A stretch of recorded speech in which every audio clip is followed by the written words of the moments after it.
Ating oras, alas 2 na po ng hapon at para sa ating balita sa oras na ito, patuloy umunang ipaglalaban ni Senator Bong Revilla Jr. ang 100 pesos legislated wage hike bago matapos ang 19th Congress.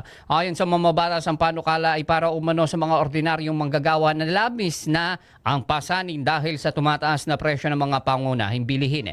Hiling din ng senador na sana'y iwasan na ang politika sa mga nakabimbing mga panukala para na rin sa mga Pilipino.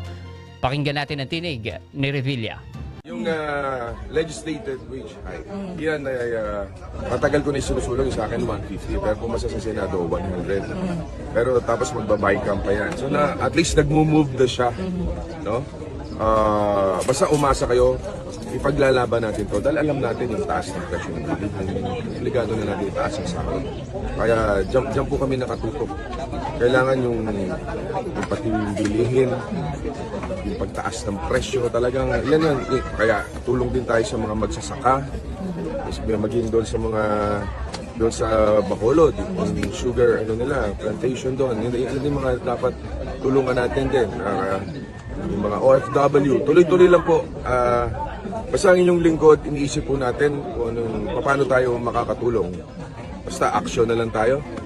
At kaya nga umiikot tayo sa iba't ibang parte ng ating bansa para malaman natin ano ba talagang kailangan pa na tulong. Kaya nga too much politics, yung batuhan ng batuhan. At tulad yan, present administration, nakaupo ngayon si Presidente Bongbong Marcos. Siguro maganda, tulong muna tayo. Kung mayroon mang problema sa ano, i-leave it to the court. Huwag tayong makisali dyan. Kung ano man ipa-file sa Senado, I'm sure tatanong nyo rin sa akin about the impeachment. Pero yan ay hayaan natin dumaan sa proseso. Kung ano man yung harapin namin.